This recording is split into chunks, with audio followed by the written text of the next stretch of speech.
नमस्कार, स्वागत है आपका। मैं हूं आपके साथ वैभव कृष्ण भौंडेले। आप देख रहे हैं न्यूज 18 के डिजिटल प्लेटफॉर्म को। हाल ही में कन्नड़ एक्ट्रेस रान्या राव को सोने की तस्करी के आरोप में गिरफ्तार किया गया था। उनके पास से 14.56 करोड़ रुपए का सोना बरामद हुआ था। रान्या राव ने अब कोर्ट के सामने DRI पर कुछ गंभीर आरोप लगाए हैं। कन्नड़ एक्ट्रेस रान्या राव सोने की तस्करी के आरोप में गिरफ्तार हुई थी। वे पिछले हफ्ते दुबई से बेंगलुरु एयरपोर्ट उतरी थी। तब अधिकारियों ने उनके पास से भारी मात्रा में गोल्ड बरामद किया था, जिसकी कीमत 14.56 करोड़ रुपए बताई जाती है। उन्हें DRI ने तुरंत अपनी हिरासत में ले लिया और जांच शुरू कर दी।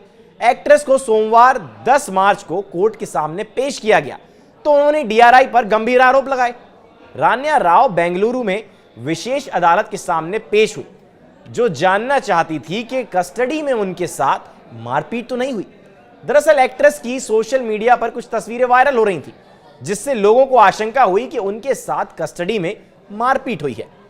इस पर एक्ट्रेस ने दावा किया है कि उन्हें DRI की कस्टडी में मौखिक रूप से सताया और धमकाया गया है।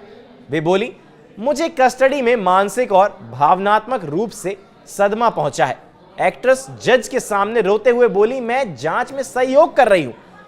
मुझे कल की डेट वाले दस्तावेज पर आज साइन करने को कहा गया तो मैंने मना कर दिया। एक्ट्रेस ने आरोप लगाया कि DRI के अधिकारियों ने उन्हें धमकाया है। वहीं DRI ने एक्ट्रेस के आरोप का जवाब दिया। रान्या राव के आरोप पर DRI ने कोर्ट को बताया कि पूछताछ का वीडियो रिकॉर्ड हुआ है, जिसकी कॉपी कोर्ट में जमा कर दी है। उन्होंने एक्ट्रेस पर जांच में सहयोग न करने के भी आरोप लगाए। वहीं रान्या राव के चेहरे पर चोट के निशानों पर DRI ने कहा कि एक्ट्रेस ने उन्हें बताया था कि दुबई यात्रा से पहले ही उन्हें चोट पहुंची थी। कोर्ट ने रान्या राव की न्यायिक हिरासत 24 मार्च तक बढ़ा दी है। रान्या Rao Karnataka state police housing corporation के DGP रामचंद्र राव की सौतेली बेटी हैं। वे जल्दी दुबई की यात्रा पर जा रही थी, जिससे प्रशासन को उन पर शक हुआ। वे पिछले साल 30 बार दुबई गई थी। आपको बता दें कि रान्या राव को DRI ने कोर्ट के सामने पेश किया, जहां से उन्हें 14 दिन की न्यायिक हिरासत में भेज दिया गया है। इस मामले की सुनवाई के दौरान जब रान्या राव को कोर्ट रूम में पेश किया गया तो जज ने उनसे एक सवाल पूछा, जिसका जवाब देने से पहले वह अदालत में जोर से रोने लगी। आखिर क्या था वो सवाल, जानने के लिए देखते रहिए ये वीडियो अंत तक। हाई प्रोफाइल गोल्ड स्मगलिंग के मामले में अरेस्ट रान्या राव को कोर्ट में पेश किया गया। इस दौरान रान्या राव को देखने को वकील से लेकर बहुत लोग कोर्ट रूम में पहुंचे। DRI की टीम जैसे तैसे रान्या राव को लेकर कोर्ट रूम में पहुंची। रान्या राव जब कोर्ट रूम में जज के सामने खड़ी थी तो उसके चेहरे पर टेंशन साफ नजर आ रही थी। भीड़-भाड़ वाले कोर्ट रूम में उत्सुकता का माहौल था। जैसे ही कोर्ट रूम में विशेष न्यायालय के जज विश्वनाथ C गौदार पहुंचे और उन्होंने रान्या राव से पूछा कि क्या DRI की 3 दिन की हिरासत के दौरान उनके साथ शारीरिक या मानसिक दुर्व्यवहार किया गया है, तो कमरा शांत हो गया। रान्या राव, जो पहले शांत दिख रही थी, अचानक रोने लगी। रान्या ने जज को बताया कि मुझे मौखिक रूप से धमकाया और मानसिक रूप से प्रताड़ित किया गया। उन्होंने कहा कि DRI ने मुझे शारीरिक रूप से परेशान नहीं किया, लेकिन पूछताछ के दौरान मौखिक रूप से धमकाया जरूर। उन्होंने कहा कि अगर मैंने यह नहीं किया या वह नहीं किया तो परिणाम बुरे होंगे, यह भी मुझे कहा गया। रान्या के आरोपों पर DRI के एक अधिकारी ने तुरंत जवाब दिया और कहा कि रान्या पूछताछ को उत्पीड़न के रूप में पेश करने की कोशिश कर रही हैं। वो बना रही हैं कहानी को।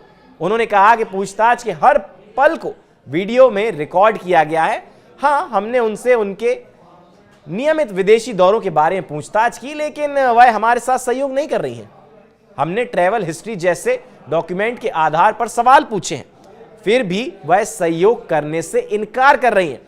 अधिकारी ने कहा कि यह सुनकर रान्या ने कहा कि वह जांच एजेंसी के साथ सहयोग कर रही हैं। यह सुनकर जज गोदार ने रान्या से कहा कि हम दोनों पक्षों को सुनेंगे। अदालत कभी भी एक पक्ष को सुनकर निष्कर्ष पर नहीं पहुंचेगी। हम आपको भी सुनेंगे और उन्हें भी सुनेंगे। इसके अलावा हम पूछताछ की वीडियो रिकॉर्डिंग की जांच भी करेंगे और हाँ, अगर हमें किसी भी प्रकार के बल या धमकी से बयान लेने का कोई संकेत मिलता है तो हम उस पर कार्रवाई भी करेंगे। DRI सूत्रों ने कहा कि रान्या ने यह बताने से इनकार कर दिया कि सोने की छड़ें कैसे प्राप्त की गई, वह किस सिंडिकेट के लिए काम कर रही थी और कौन से प्रभावशाली लोग उनका समर्थन कर रहे थे। अब आगे इस केस में क्या होगा, कौन कौन से नए पहलू खुलेंगे, वो सब हम आपको इस डिजिटल प्लेटफॉर्म पर बताते रहेंगे। फिलहाल के लिए इस वीडियो में इतना ही। नमस्कार।